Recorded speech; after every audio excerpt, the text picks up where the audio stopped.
Good morning, Trinidad and Tobago and the wider world. This morning we are live from the official residence of the Prime Minister of the Republic of Trinidad and Tobago. Over the past couple of days, we would have seen in the public space and the public domain some issues that have arisen in terms of the conditions of the Prime Minister's office and the Prime Minister's residence. Earlier this morning, former Prime Minister Rowley put out a video claiming that the contents of the video reflected what was left when he left the residence of the Prime Minister. This morning I am accompanied by the person who's doing the live, that is Parliamentary Secretary Nicholas Morris. I have the person who's responsible through UDICOT, who we met upon arrival, who has been working here at the Prime Minister's residence for a number of years, Ms. Wendy Rock. I'm flanked by other members of staff who themselves are not new, but who would have been working here over a significant period of time. There are three main issues that I would like to clarify this morning. One has to do with the variation in what the former Prime Minister has put out in a video, claiming that those were the conditions that he left the residence in. First of all, it is a security breach. Secondly, it does not reflect, and most importantly, it does not reflect what we met upon arrival here on Monday, both the Parliamentary Secretary, myself, Ms. Rock, and the Permanent Secretary in the Office of the Prime Minister, Ms. Natasha Barrow. There were several issues that were raised. The first being the condition of the grounds. In terms of the moat, there were issues regarding structural issues, large holes, gaping holes in the moat, raw sewage accompanied with floodwaters in the moat. There were issues with respect to the ground maintenance, the pool, where many of the tiles have become unloosened.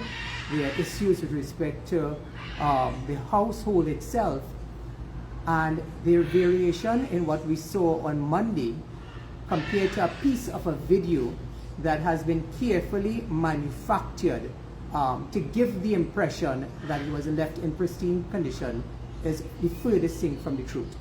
I want to introduce you to Ms. Wendy Rock, who has been responsible for the management and the upkeep and so on of the residence and the diplomatic center.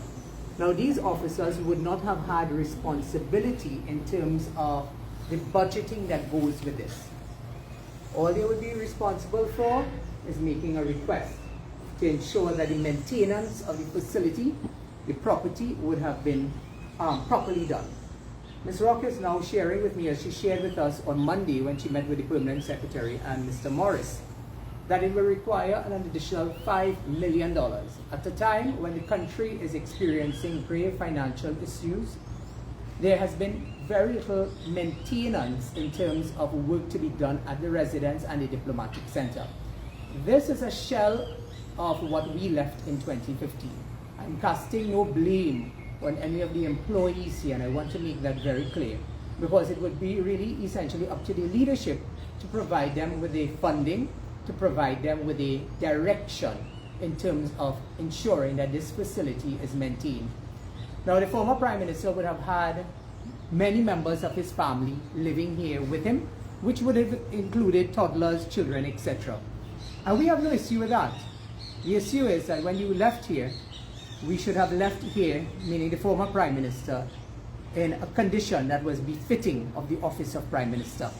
A man who spoke so much about the public's interest and the public's purse, this morning is relying on a doctored and altered video that does not reflect the reality.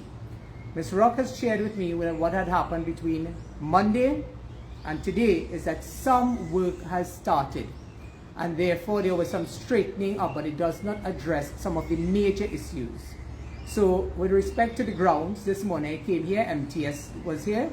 They have started filtering out the flood waters and mixed with sewage and so on in the moat. I have asked WASA, as the line minister, for a report to come in, because the former Prime Minister spoke about what he discovered, which turned out to be a complete lie. But I will not go into those areas this morning, except to say that there are several key things that we discovered when we arrived here. I want Nicholas to point out what is in front of me, and this is just some of it. This is just some of it. Former Prime Minister used to like to talk about who should drink rum and get out of their face. I want to encourage the Prime Minister to take that same advice this morning. He could come and collect this at the office of the Prime Minister or the Prime Minister's residence. But when he said in a post-cabinet to drink your rum and get out of face, I want to offer the Prime Minister and encourage him to take that advice this morning. The other issue has to do with the security matters at the residence. I can confirm to you, and we will go out so that you can see for yourself, Trinidad and Tobago, the conditions of the security arrangements as it relates to the arrival of guests, staff, service personnel, etc., in terms of what they have to experience when they arrive here. I will tell you that some of the challenges that we had when we arrived were the issue of condensation.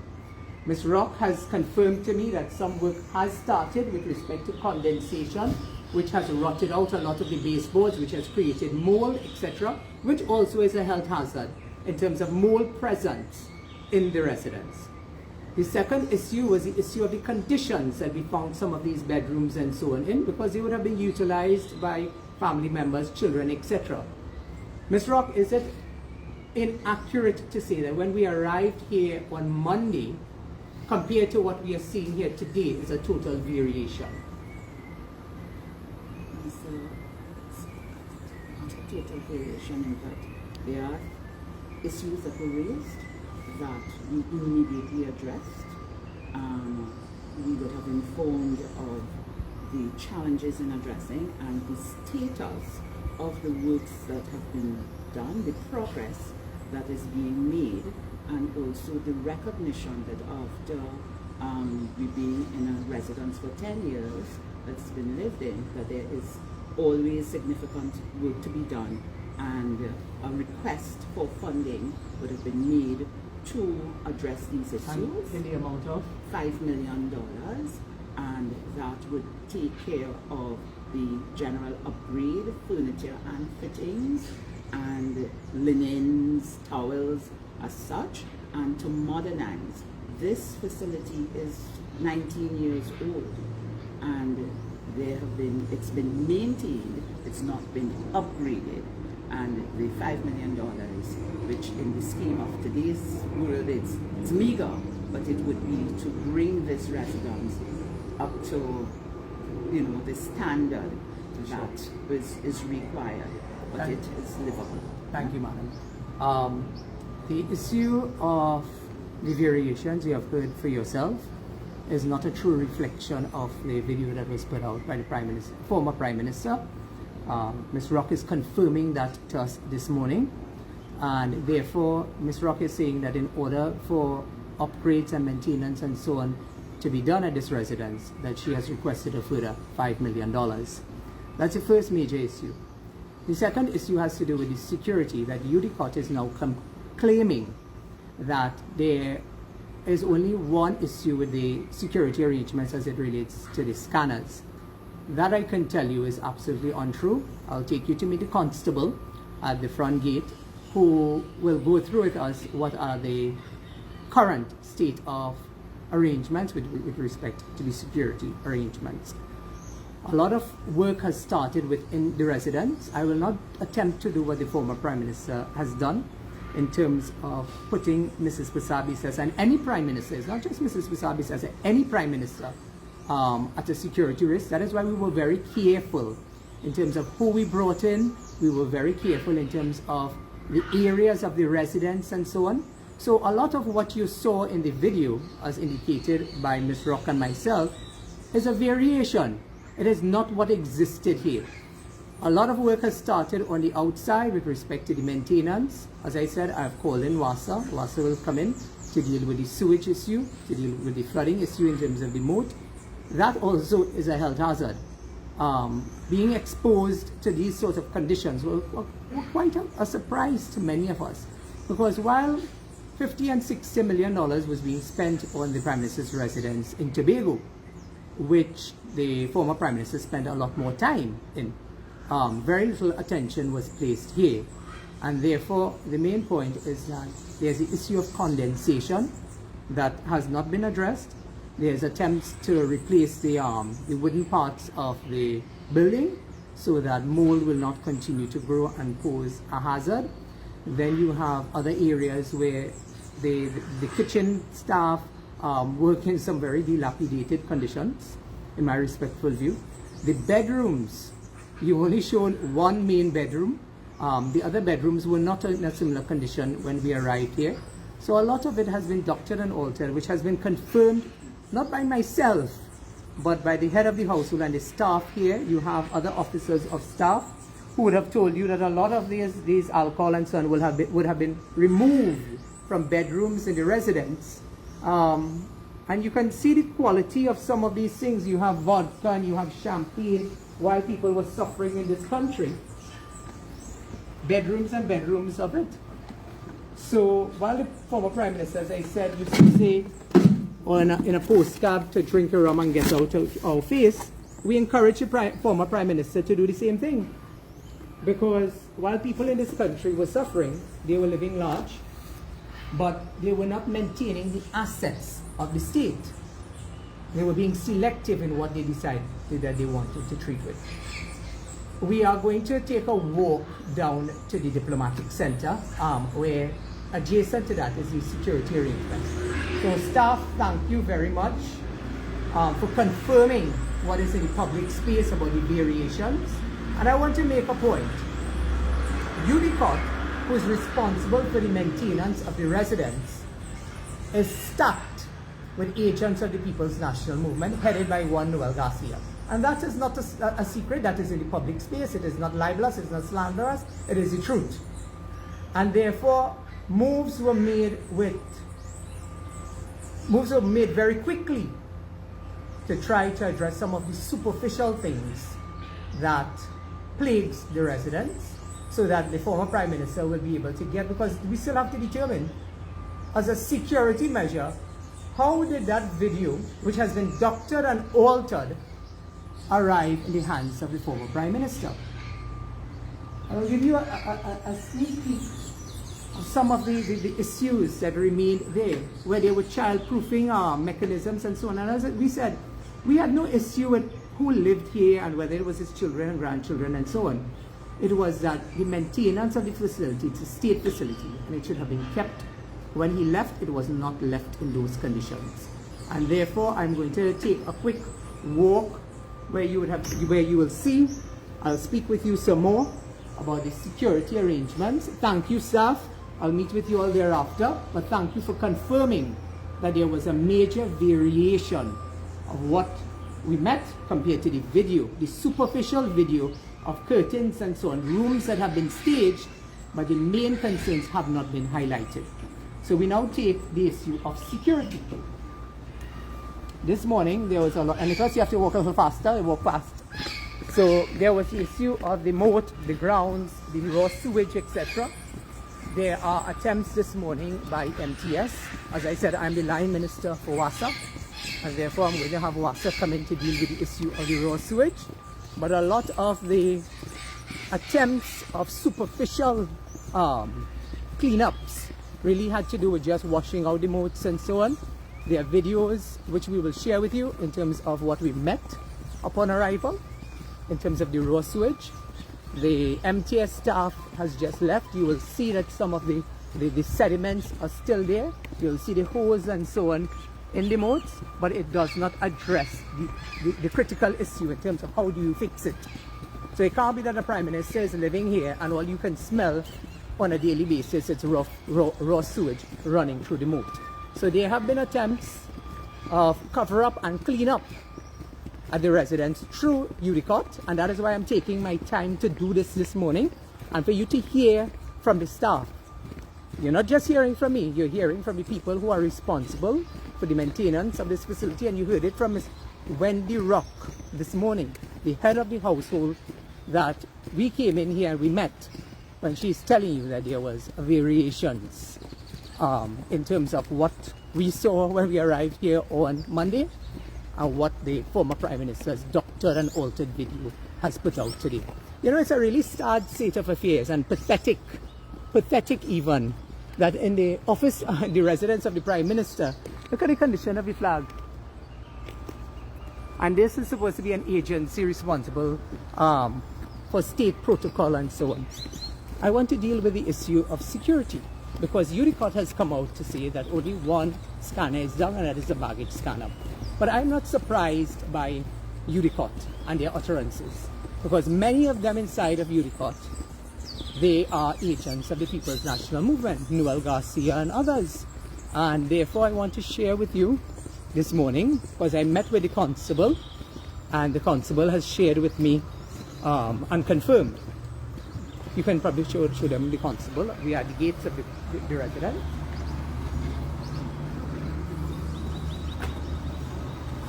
This is the main area where when people come in, that they have to go through a security system and a security arrangement. I stopped here before I went to the residence this morning. You will notice that there's no beeping, there's no lights, there's no functionality when you walk through the pedestrian scanner. It does not work. It is down. Follow me. This is the main security area at the Prime Minister's residence. This is where all baggage, all service delivery, etc., people who are bringing goods in and out, people who are visiting, have to put through their things. It does not work. It does not work. And I'm told that this has been so for quite a while.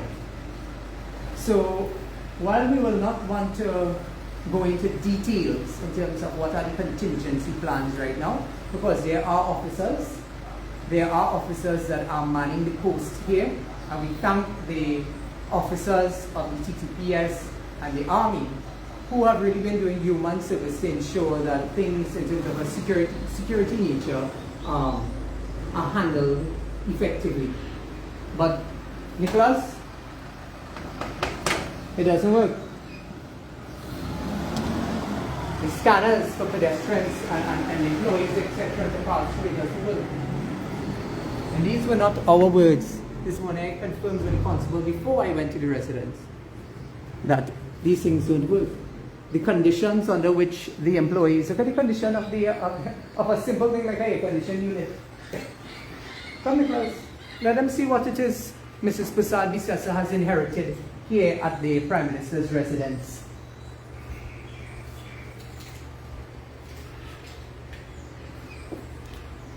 So, ladies and gentlemen, you have seen it for yourself. You may ask, well, why we didn't bring the media and all of these things. It is because it is a controlled facility. We thought that we would consult with the agencies of the state. We will consult with the security agencies included as well, and give you a fair view of what we have met at the Prime Minister's residence. You have now seen for yourself Ms. Rock, who we inherited when we came into office, who has been here for years, has confirmed to you that there is a variation of that doctored and altered video. You have seen the mounds of alcohol that was left in bedrooms here. I had them bring it out at the foyer area so that you can see. Because this is a former Prime Minister, when he came in, was so obsessed with alcohol and so on, and smearing and slandering people's names, knowing very well that these things were not true. And therefore the reason why we are taking this opportunity is that you know 100% that what we are telling you over the past couple of days has been true and is true. So former Prime Minister Rowley, when a post-cabinet you said to someone, drink your rum and get out of our face, well, I would hope that, and I encourage you to take your own advice. Anytime you're ready to come and pick up your stockpile, it is there. It is there for you. So, ladies and gentlemen, Trinidad and Tobago, essentially we should be involved in making sure you get water, making sure you get delivery in terms of social development.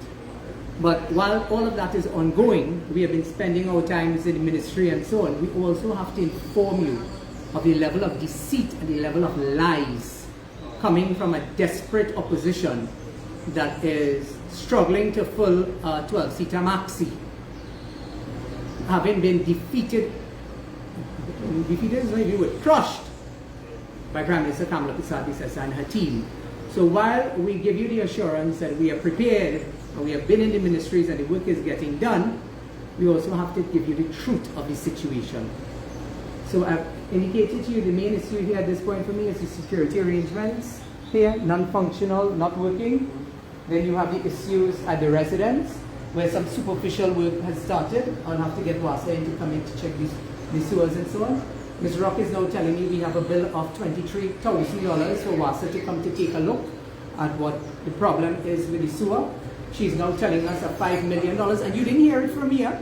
And that is why I asked her, I said, are you prepared to stand up and say that there was a variation from Monday to where we are today? And she said, sheepishly, because some of them are very afraid because of the nature of the PNM. The nature of the PNM will be to chastise you and to victimize you. But also many of them got these jobs because they were hand-selected by the People's National Movement. I'm not going to sugarcoat it for you. That is the reality of it. Trinidad and Tobago, you'll have to understand that. And it's going to take us some time to figure out who's who, because it cannot be we spend all of our time where people continuously undermine us. We were never told that UDCOT was sending in a team to deal with all these issues. First, superficial in terms of paint and aesthetics and so on, to give the impression that all is well here. All is not well here. All is not well here. And therefore, in the immediate future, the Prime Minister, through the Palsec, Nicholas and myself, will be meeting with the Permanent Secretary and others. My next stop will be to go live at the Prime Minister's office. Because while all of these former ministers are saying, well, them used to come to cabinet at the Prime Minister's office, they came to one room, where they enjoyed the ham, lamb and jam. They did not care about what the conditions were for the public servants to work out of. And I want you all to understand that Trinidad and Tobago, when they came to cabinet, they came to one room, and the best was offered to them like kings and queens. And therefore that is why they can say that they see nothing wrong with it. So this morning, you have been told by Ms. Rock at the residence that she's requested $5 million more. Some of us don't even know what $5 million looks like. But now you're hearing that a facility like this requires $5 million more of taxpayers' money to fix the problems here. I will get the documents from Ms. Rock and others to put into the public domain so you can see for yourself, Trinidad and Tobago, how they have lived while you have suffered. The priorities they have had for themselves while you have suffered. And those were some of the areas that I wanted to raise this morning. So now you have heard, and I repeat myself for probably a fourth or fifth time, you have heard from not those who wear a political hat. I made sure Ms. Rock and his staff was there. The officer will not expose him because he's a member of the security forces here at the residence. But the first thing when I stopped here, I said, officer, could you tell me, does these things work? He said, no, sir. I said, can I come in and see it? He said, yes, sir. So I want to thank them for their human service. But as we go along, we will continue to expose the waste, mismanagement and corruption that existed over the last 10 years and the squalor they have left public servants and others to operate out of while they enjoyed the luxuries of the state of the Republic of Trinidad and Tobago. So former Prime Minister, you can come, collect your rum, and take your own advice when you said, drink your rum and get out of office. Thank you.